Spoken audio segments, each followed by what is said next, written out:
Kuma, you must save your progress by sleeping. You will lose your progress and repeat your days if you don't. I woke up in a daze. Everything was dark, and I realized Grandpa was right. I wasn't protecting myself. I was rushing headlong into danger, not even being able to hit the broadside of a barn. And so I thought to myself, I need energy. I saw the Shaunument up the road, and I thought to myself, it's time. It's time to move that energy closer to me. After all, I have like 2 generators in this settlement, and one is being used to power a light over a crib. And maybe if I brought the TV closer to home, I could communicate with Grandpa more directly.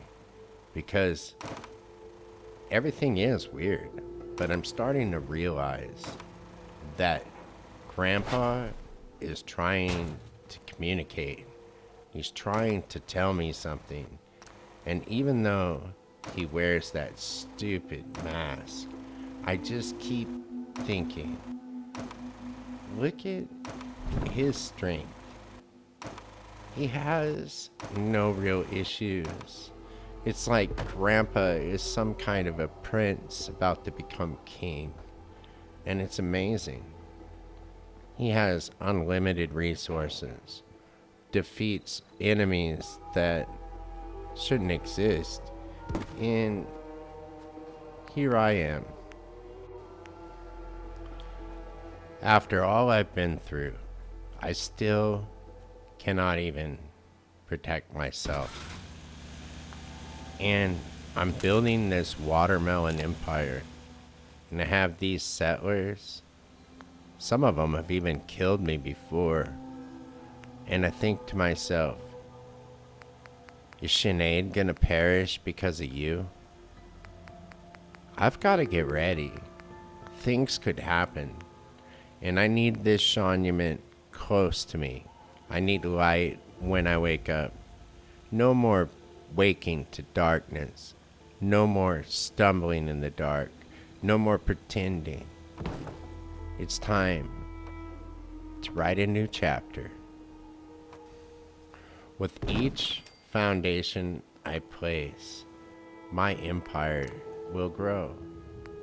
And the astonishing fact of it all is, when my time comes, I'll probably won't even know it.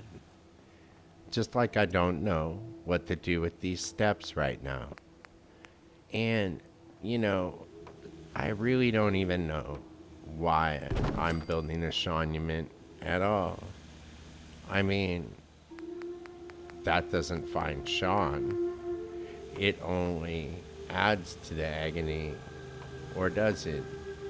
I mean, the truth is that I'm a complicated man, and being reminded of my pain gives me a reason to exist. I think about Nora every day for precisely that reason. That woman was a pain. And now I'm starting to have some really, really, really kinky thoughts about Lucy. And those melons. And this farm. And it's like, what am I doing with this foundation that I'm building? I mean, is it going to be low or is it going to be high? And that just kind of mirrors my soul. It's almost like every decision I ever make is tethered to some reality that alters my state of being.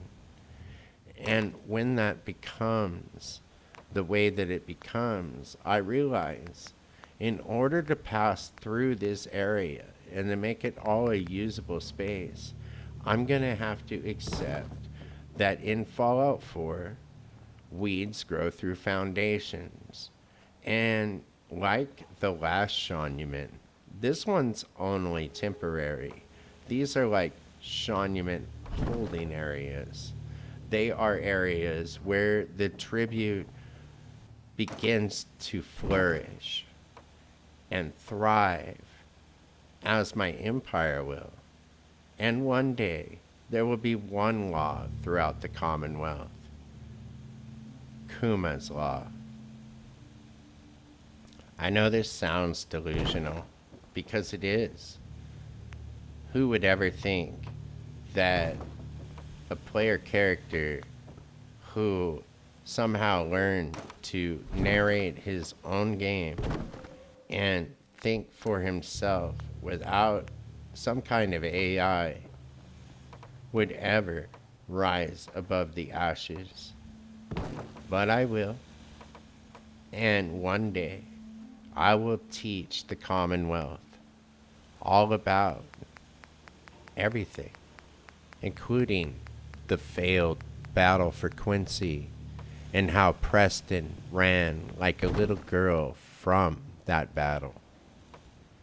And I will talk about the truth, and I will bring peace throughout the Commonwealth, whether by robotic force, by synths, or by mutants. I will crush all who oppose the law. Or maybe I'll just build a melon farm and marry Lucy Abernathy. And maybe we can have a couple cute, pockmarked children, and we can replace Sean altogether. But how are you going to replace Sean? Sometimes things aren't things, they're people. And you can't think of them as like a pair of socks, you know?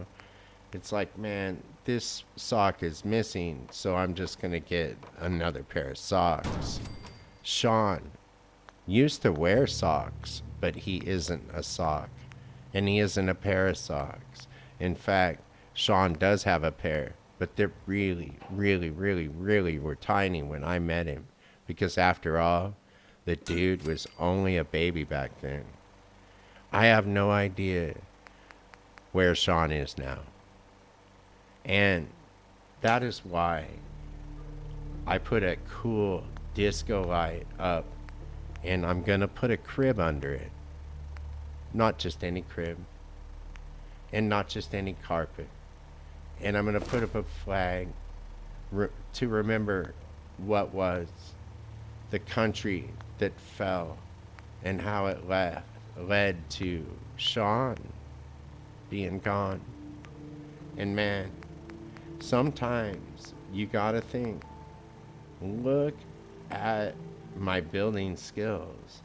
Sure, I had to reshuffle everything, and sure, this isn't even that much, but it is an extension to the home that I have used as my own personal flop house, because there is no way I am sleeping in the same room as Shayna.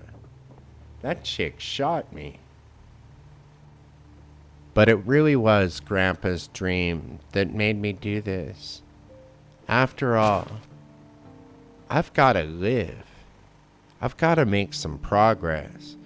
And another thing that I need to do for my own sanity is to shuffle things around this place so I know I'm not going insane. So if I come back here and things are different, I know that I died and respawned without my save being further saved upon my death. It's like all progress I make just gets lost. It's like I'm in some kind of survival, some kind of mode, you know? Some kind of mode where all I gotta do is survive. And man, am I thirsty? Yes. Am I hungry? Yes. Do they have ill effects? Yes. And if I use something like a chem, It has aftershocks that cause me all kinds of issues. And it leaves me more prone to disease. And then if I take antibiotics, they make me thirsty. This place is maddening. That is why I've got to have this disco crib right by my home. So I'm working through the long, wee hours of the morning. And I'm building. I'm building things I stored. I'm reshuffling furniture. I'm putting light on the subject. I mean, as much as I can. I'm running out of copper. I'm gonna need to find some copper, and not the kind that sit in donut shops and don't respond to your calls. I am talking about the kind of copper that's like an ore that comes from the ground, and it is sort of coppery looking, hence the name, I guess. Wow, never really thought of that till now. It wasn't long before the sun burned brightly overhead, and there was Carla again. And I saw that I had been really stupid and left a pair of steps out, and I found a few things to scrap. Walked around the settlement, acting cool, wearing my Abraxo shirt, mending fences. It was symbiotic.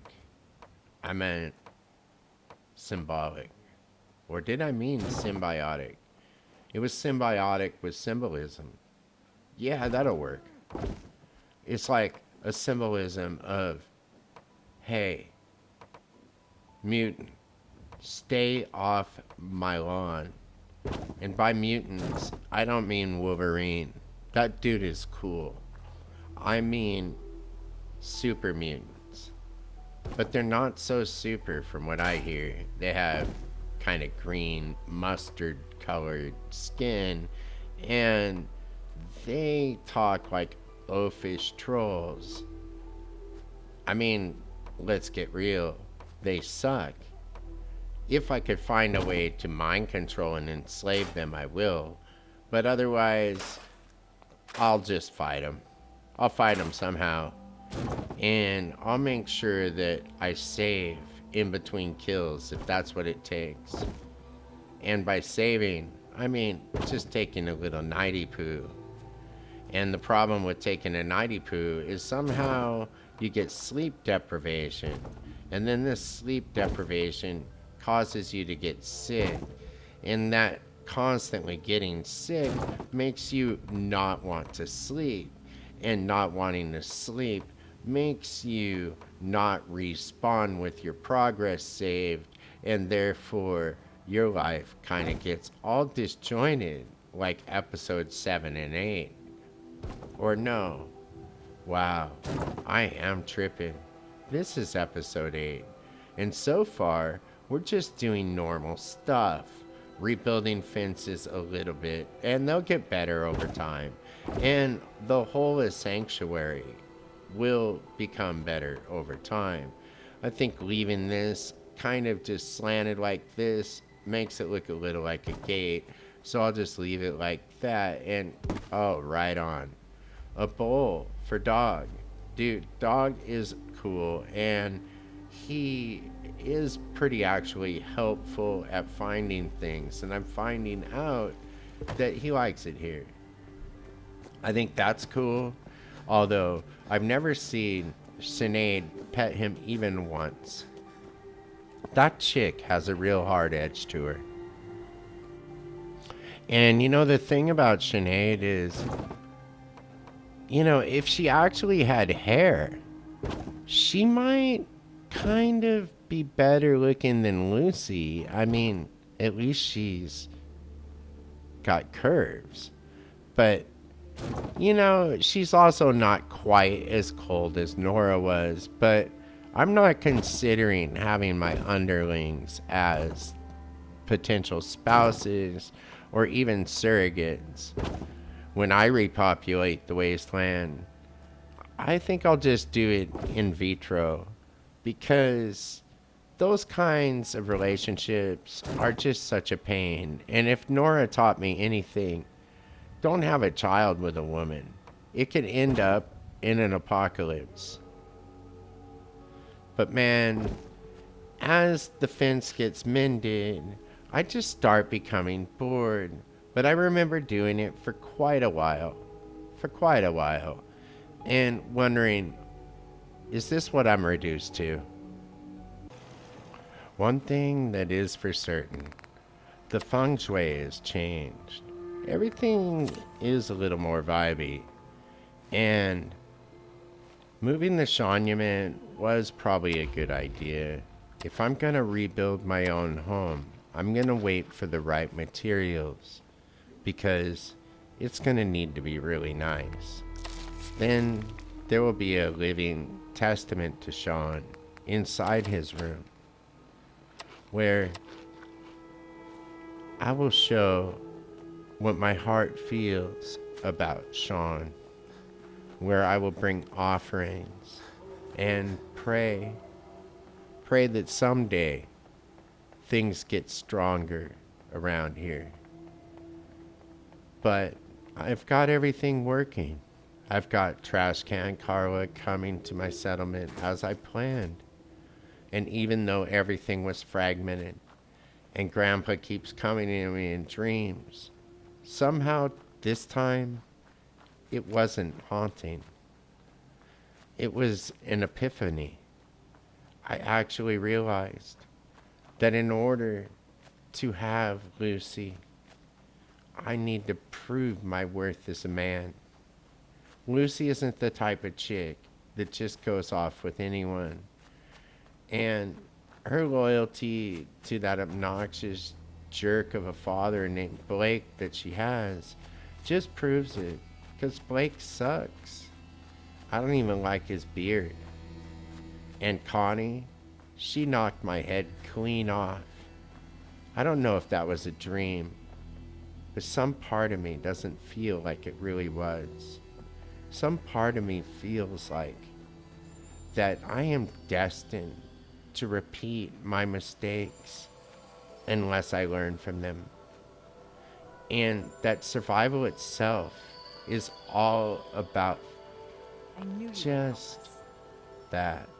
Miss Abernathy. Learning from your mistakes, not repeating them. Here you go. Great. Thanks for your help. And as Lucy thanked me, I stared at those dreamy eyes, and I thought, oh baby, you are gonna be mine. You don't know it yet, but girl, I'm your hero, baby. I'm your hero. I've been thinking about the Red Rocket lately, and I really do not want to overextend the settlement at this point. I want Sanctuary to become a center, and I believe that it is time to work on my combat skills, because in order to protect myself and to protect Sanctuary, I need to know how to fire a damn gun. I miss everything, bro. And if you've been paying attention, I've been dying a lot. And that's because, love or like Grandpa, hate or despise him, there's one thing for certain. Those 76ers, they've got it real easy. And I gotta say, you know, I really think that I don't need corn. I really don't. I don't need my settlers going around putting corn or farming the corn, whatever, dude. Like, I don't need them farming corn. This is a melon farm. But I have put out my Brahmin tubs, and I do need some razor grain. And I will put the razor grain over here, and the Brahmins will live in relative safety. Oh, God. Get away. Get away from even the edge of the water, you stupid mongrel beast. Go. Get. Gone. Go. Run. Yeah, you better run. Run. Run. Run. Yeah, you don't know I can't hit you. Run. Run. You don't know I can't aim. Yeah, chase that freaking weird ass deer. Thank you. Thank you. Thank you. Thank you, thank you, thank you. And thank you for getting the hell out of my sight. Those things are disgusting. They're not as bad as those like rat moles, but bro, rat moles.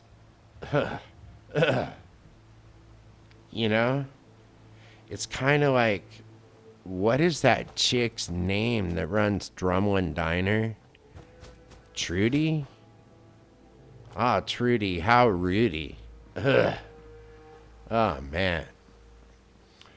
Oh, man. Actually, you know, I take back what I said about Grandpa might like it. That was really mean. And if Grandpa somehow heard me, I apologize. Because, like, dude, really, Sinead is like 110 million times hotter than Trudy. Need to pick something up? And Carla, pretty long like, from here. Carla's trashy trash can Carla. Let's see what you got. She's got her own thing going on. She ain't someone you date. The lady chain smokes. You never see a cigarette not out of her hand, and she's not a lady. She is skin covering like wires. I'm pretty sure of it. I don't know. There's this weird sense inside of me that just thinks that the battle for Bunker Hill, the day that I finally go back and claim independence for, I guess, our country again, and I show people that Kuma will rebuild the wastelands, that will be the time that maybe the truth about Carla comes out. Or maybe not. Maybe not. I don't know. I don't know. What do I look like? Oxhorn? Are you kidding? Dude, that guy wears a weird ass hat. At least my hat will serve a purpose once I find my jet. But I do have some psycho, and I have been saving it for a special moment. It is nice. I have become kind of a wheeler dealer. I've got purified water just dropping into my workbench, and I've got watermelons. Watermelons are cool because they feed and hydrate you. And right now, hydration is what I need. Although I could really use about 24 beers and a little old TV going on, maybe the Honeymooners or something like that. But Let's see what you got. have stuff to manage. I have inventory to manage. I have a gig that is called Emperor to aspire to. Emperor Kuma. Man, that sounds cool. Or does it sound Kuma cool? Oh, hell yeah. Although I don't really think my charisma is high enough to impress Carla at all. And she gives me really ridiculously low amounts of these things they call bottle caps to pay for stuff. And so I think that I'm gonna have to abandon this place. After all, I woke up, I have not done that much, and I have a little bit of questing to do. Sure, as I look around, I pretty much cleaned up, and everything is running at some sort of capacity, and there's not much left to scavenge. So, adventure awaits. See you in episode 9.